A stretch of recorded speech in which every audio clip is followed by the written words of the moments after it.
les femmes sont le premier parti de Tunisie. Mais c'est vrai qu'elles ne sont pas organisées politiquement, mais il y a une sorte de, je ne sais pas comment dire, de vécu. Moi, je crois que c'est assez existentiel.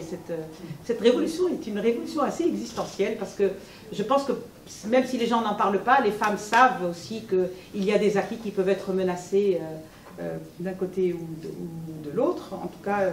Et puis au gouvernement, nous avons 3 ministres et 6 secrétaires d'État dans le gouvernement CID, au point que il y a une pièce qui vient d'être, qui maintenant se joue à Tunis, qui est de Leïla Toubel, qui s'appelle Solwen. Et Leïla Toubel, je trouve que c'est une pièce très touchante, enfin assez émouvante, parce que Leïla Toubel est une comédienne qui a écrit donc ce texte où la Tunisie est une femme. C'est elle, et elle est la femme, et elle est la Tunisie en transition. Et toutes les femmes, et je pense que les hommes aussi, je ne l'ai pas vu, mais sortent en pleurs de cette pièce. Et je pense qu'il y a quelque chose là-dedans, c'est-à-dire qu'il y a eu quelque chose pendant ces 4 ans. Voilà, il s'est passé quelque chose aussi chez les femmes et à l'intérieur des femmes, quelles qu'elles soient de toutes les conditions sociales, les femmes ont conscience qu'elles ont vécu quelque chose d'extrêmement fort existentiellement. Et si cette pièce, si vous allez en Tunisie, en tout cas je pense, je ne sais pas qu'elle va peut-être voyager, mais c'est une pièce très forte là-dessus et extrêmement émouvante. Et c'est vrai qu'on en sort complètement émue, parce qu'elle se confond elle-même. Alors elle est une fois en blanc comme une jeune mariée, et puis des fois en noir, en deuil, pour parler des assassinats politiques et de toutes les difficultés, et puis la plupart du temps en rouge pour le combat et pour l'ardeur de la résistance, etc. Et je pense que c'est vrai que cette transition, à mon avis, elle a mis en évidence l'importance des femmes dans la société tunisienne et à mon avis pour l'humanité entière. Hein. Je ne pense pas que ce soit une expérience seulement tunisienne, mais je pense qu'en Tunisie, on l'a vu d'une manière assez forte, et maintenant c'est exprimé, en tout cas dans cette pièce de Leïla Toubel. Et ce qui m'a amusé, moi je voulais vous parler un peu de l'impression du temps qui passe. La Saint-Valentin cette année, jamais on entend parler d'amour à la télé que cette année. Alors l'amour de la patrie, mais l'amour tout court. Alors vous avez des hommes politiques, avant ils étaient complètement timides, ou ils ne parlaient pas de leur femme, etc. Maintenant, ils parlent tous de leur femme, ils disent qu'ils l'aiment. Il y en a même un qui est venu nous la présenter, qu'il a embrassé devant des gens, enfin, des tas de choses comme ça. Et encore une fois, je fais une sorte de féminisation de la politique. Enfin, je ne sais pas si on peut avancer cette idée-là, mais il y a une sorte de féminisation de la politique, une sorte d'aveu du côté féminin des choses qui est plus assumé, voilà.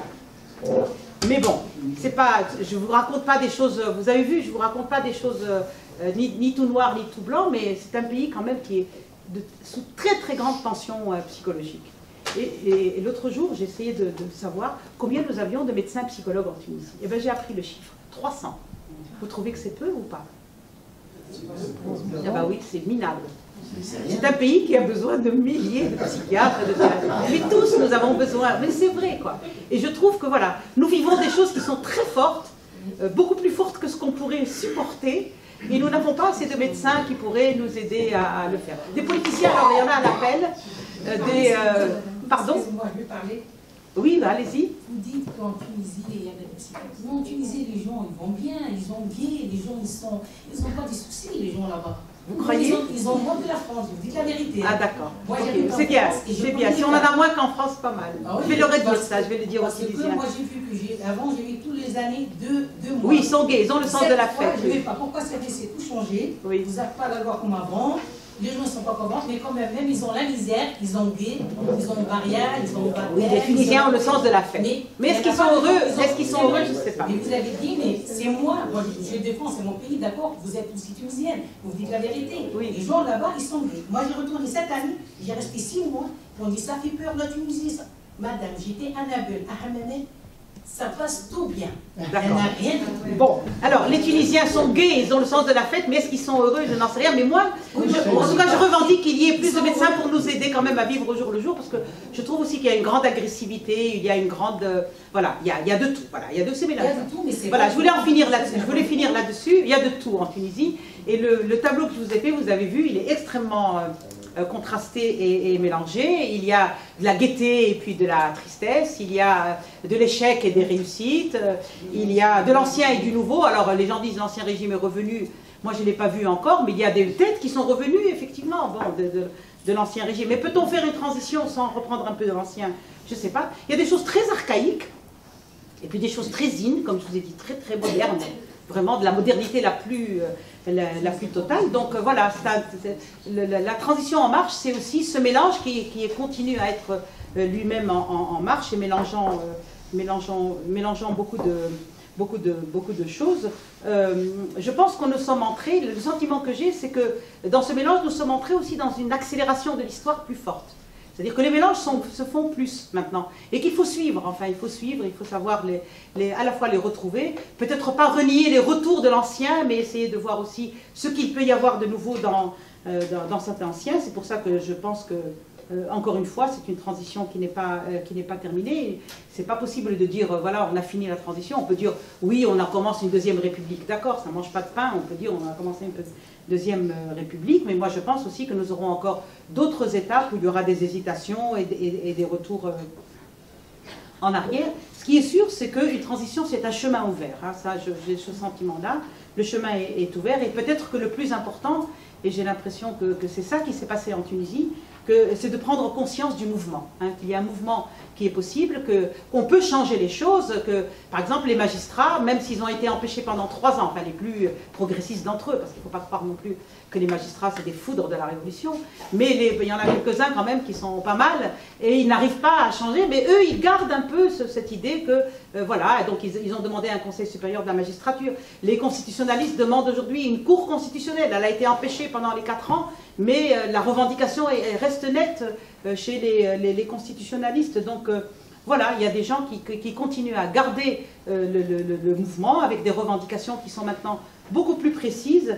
Et donc voilà, une conjugaison, un concours d'action et d'action à plusieurs niveaux qui continue. Je n'ai pas l'impression que le pays se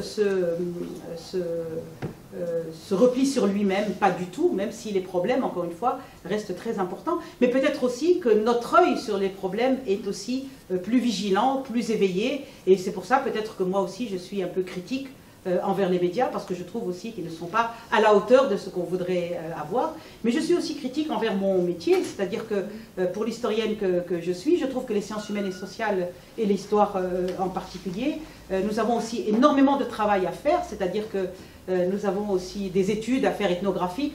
Je vous ai parlé tout à l'heure des élections. Désormais, nous avons... qu'est-ce que c'est qu'un électeur tunisien? Qu'est-ce que c'est qu'une électrice tunisienne? Il faudrait qu'il y ait du travail là-dessus, un travail d'ethnographie quasiment sur lequel il faudrait se pencher. Je vous ai parlé des psychologues, mais pas seulement pour qu'ils soient praticiens et qu'ils nous soignent, mais aussi pour étudier beaucoup de phénomènes psychologiques, en tout cas de psychologie collective, qui sont intéressants à étudier. N'en parlons pas, la sociologie politique elle-même, parce que nous sommes en train de bricoler beaucoup de choses Alors, est-ce que nous sommes dans un système parlementaire? Est-ce que nous en sommes dans un système semi-présidentiel, etc. Là aussi, nous avons des études à faire. Qu'est-ce qu'un député? Hein, il y a eu des mémoires de maîtrise sur qu'est-ce qu'un député, mais ça veut dire aussi, nous avons maintenant 2 assemblées, il va y avoir une différence entre être un député constituant et être un député aujourd'hui. Là aussi, il y a des travaux à faire, des témoignages qui peuvent être apportés, et puis en tout cas, un grand chantier pour les sciences humaines et sociales et pour les historiens. Je vous ai parlé tout à l'heure de cette conception du temps que l'on peut avoir en tant qu'historien, et de comprendre non seulement que le temps a plusieurs rythmes, mais aussi qu'il peut avoir des résonances, peut-être dans d'autres révolutions ou dans d'autres temporalités dont on se doute pas. Donc voilà, c'est une transition elle-même qui doit continuer à s'interroger sur elle-même, et en tout cas les Tunisiens, il ne faut pas qu'ils perdent cette capacité d'essayer d'étudier ce qui se passe chez eux, mais à la lumière de ce qui se passe ailleurs, pas se refermer sur cette expérience tunisienne. En tout cas, la preuve, c'est que Daesh, par exemple, est une expérience qui est partagée par plein de pays, et que là aussi, ce phénomène du djihadisme que la Tunisie illustre d'une façon quand même, au moins statistiquement intéressante, doit aussi être un objet d'étude et d'attention très grande, pas seulement des médias, parce qu'ils sont en général assez rapides et des fois ou catastrophistes, mais les sciences humaines et sociales peuvent se pencher et doivent se pencher sur ces phénomènes qui sont, à mon avis, d'abord et avant tout des phénomènes sociaux. Donc voilà, pour moi c'est une transition qui est encore en train de s'accomplir et pas du tout une transition accomplie, en tout cas pas du tout un chemin qui est fermé à mon avis. Et encore une fois, je pense que c'est peut-être une chance pour nous, parce que si madame vous dites que les choses se passent bien en Tunisie, peut-être parce que les Tunisiens sentent qu'ils ont fait un petit chemin, mais qu'il leur reste encore du chemin à faire, et d'une certaine manière, c'est bon pour le moral. Dommage, c'est un beau pays, vous savez. Dommage. Voilà. Les républicains et les démocrates aux États-Unis, pour moi, j'avais une idée comme ça, un peu livresque des choses. Mais maintenant, je sais que c'est un enjeu important dans une démocratie. Enfin, j'ai compris. Je ne sais pas ce que les Tunisiens vont en faire, mais voilà, qu'est-ce que ça veut dire qu'est-ce que ça veut dire la mise en place d'une vie politique? Ben, même quelqu'un comme moi qui ne s'intéressait pas du tout à la politique, même quand c'est des choses que je ne comprends pas complètement, eh ben, j'y fais attention à un moment ou à un autre parce que je sais qu'il y a des enjeux. Moi, je pense qu'il y a une mise en place d'une vie politique, peut-être bavarde, peut-être lourde, peut-être évidemment non dénuée d'entourloupettes et de mauvaise foi. Mais c'est ça aussi la politique, non? Non? Je me trompe? Je sais pas. Pourquoi la politique, c'est quand même pas de la gentillesse, ni nous aimons tous, non? Voilà, bon, je pense qu'il y a quelque chose de cet ordre. Alors, j'avais vu une main se lever ici. Gilbert, monsieur et madame. Elena. Je voulais d'abord vous remercier, Thomas, pour l'intervention. Et en fait, en vous écoutant parler de la nature, disons, agaçante pour vous du modèle tunisien... Je ne vais pas le dire, hein, c'est pas très patriote. non, mais j'avais envie, en fait, de partager avec vous la façon dont moi je l'ai vécu, pour vous poser une question, parce qu'on a pas mal discuté de ça avec Frédéric, avec d'autres collègues dans le cadre de notre séminaire ici. Et en fait, pour moi, en tant qu'historienne européenne, mais spécialiste du monde arabe, ce modèle tunisien qui s'est mis en place a été, moi je l'ai salué comme une libération en fait, parce que ça nous libérait d'une sorte de monopole européen du paradigme de la révolution qu'on a vu tout de suite, même dans les journaux après les 14 janvier 2011 avec Jean Tullard qui, sur les pages du Monde, dit que la Tunisie est en train de vivre enfin son 1798. En comparant la révolution tunisienne avec les modèles français qui est en soi plus abouti. Même chose en Italie, c'était en 2011, c'était le 50e anniversaire du Risorgimento. Et alors là encore, on a dit que la révolution tunisienne n'était pas aussi aboutie que notre chemin vers l'unité et la libération nationale. Les printemps arabes, n'en parlons pas, donc pour moi, le fait qu'on ait un modèle tunisien, je l'ai vécu comme quelque chose de très positif, qui nous ouvrait les yeux par rapport aux préjugés d'un monopole européen de la théorie. Est-ce que vous avez ressenti ça aussi en Tunisie ou pas du tout, ça, les modèles tunisiens? Parce que moi, j'ai eu l'impression que c'était un modèle qui était perçu, mais au niveau du monde arabe. Enfin, en Égypte, on percevait ça comme quelque chose qui était imposé, qui était lourd, mais ici, j'ai pas eu l'impression qu'on ait beaucoup parlé de ce modèle tunisien. On prend les quatre, là, okay. Gilbert. Oui, je voulais vous interroger sur un point sur lequel vous avez, pas insisté, mais vous en avez parlé, c'est le djihad, enfin, dans son sens commun d'aujourd'hui. Je ne sais pas si vous connaissez, si vous avez lu le livre de Nicolas Beau, et il l'a écrit avec quelqu'un d'autre que j'ai oublié, Ce vilain petit ratard. C'est un jeu de mots affreux avec canard, bien sûr, vous comprenez. Mais là, moi, j'ai appris quand même des choses assez stupéfiantes. Ce Qatar qui achète d'une part le Paris Saint-Germain, mais qui en même temps finance les djihadistes et les entraîne sur place. C'est absolument incroyable. Je n'en suis pas revenu. Bon, maintenant, je commence à décanter les choses. Est-ce que ceci, c'est quelque chose que vous connaissez et vous pensez que les 3000 djihadistes tunisiens, ils ont un rapport avec ces phénomènes auxquels je fais allusion? Voilà. Monsieur? Oui, vous n'avez absolument pas cité l'islam, sinon négativement en parlant des revendications des femmes. En parlant des revendications des femmes, il y a donc une réflexion qu'on peut imaginer de la part des intellectuels musulmans sur les textes d'origine qui sont en contradiction avec cette volonté d'égalité des hommes et des femmes. Alors, pour éviter toute méprise, dans les textes chrétiens, les définitions de la femme chez Saint Paul, par exemple, sont particulièrement caricaturales. Il a fallu des siècles pour y arriver. Mais est-ce qu'il y a un travail intellectuel, critique historique, qui est en cours à l'heure actuelle chez les intellectuels tunisiens ou ailleurs? Madame, puis ensuite... Oui, bonsoir, merci d'être revenu sur Lyon. Voilà, je suis toujours contente que des personnes viennent pour parler de la Tunisie et de nous faire part de ce qui se passe là-bas, parce qu'on a toujours des images à travers les médias et c'est toujours pas pareil que quand quelqu'un en parle directement. Voilà. Merci pour ça. Alors ensuite, je voulais savoir, en fait, donc là, il y a un nouveau gouvernement à l'État de la Tunisie. Vous dites qu'il y a des nouveaux, des anciens, on ne sait pas trop. Et je voulais savoir s'ils ont la possibilité de garder le pouvoir au-delà des 5 ans, ou est-ce que ça, c'est vraiment définitif? On aura tous les 5 ans quelque chose de démocratique qui va se mettre en place. Première question. Deuxième question, c'est, voilà, comme je rejoins un petit peu la dame qui parlait de la Tunisie, la religion tunisienne. Oui, ça a été quelque chose de positif, etc. Et en France, je pense que ça a mal été... on en a parlé un petit peu, oui, mais après, ça a mal été interprété, j'allais dire, ou je ne sais pas comment dire, parce qu'à cause de Nahda. Bon, bah, pour moi, d'après l'histoire de la Tunisie, un parti comme Nahda, ça fait partie de l'histoire de la Tunisie.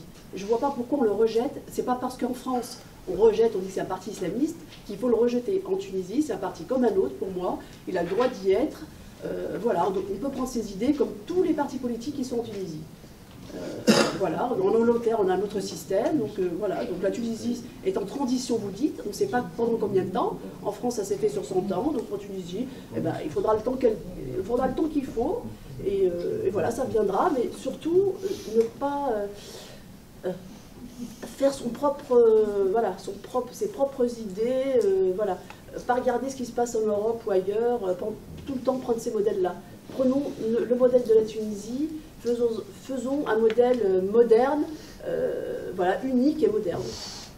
Nahda a le droit d'exister, voilà. Comme le Front populaire.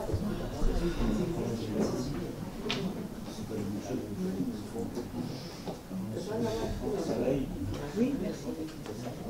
Qu'est-ce que je fais? Eh bien, tu peux y aller dans l'ordre qui t'arrange. Dans l'ordre qui t'arrange. Non, mais dans l'ordre. Pour reprendre oui, peut-être pour reprendre la question du modèle, pour relier les deux. Pourquoi j'ai bien dit que j'étais agacée par l'orgueil national un peu exacerbé. Mais sur le plan historien, je pense que voilà, il faut être prudent. C'est-à-dire que qu'est-ce qui est en cause? Est-ce que c'est les outils, est-ce que c'est les lunettes, ou c'est les faits? Il me semble que nous avons aujourd'hui un problème de lunettes. Hein. Je pense pas que c'est des modèles. Je pense qu'il faut remettre en cause les lunettes, tout simplement. Mais les Tunisiens aussi, parce que quand je dis ça, les Tunisiens ils passent leur temps à dire nous avons fait une révolution avec un R majuscule, parce qu'ils veulent ressembler à la France et 1789 est le modèle. Voilà. Mais pour les Tunisiens eux-mêmes, il y a des gens qui argumentent, qui font des études, oui, enfin, des études peut-être pas, mais ils argumentent, disons, sur le fait que, là, voilà, alors oui, en France,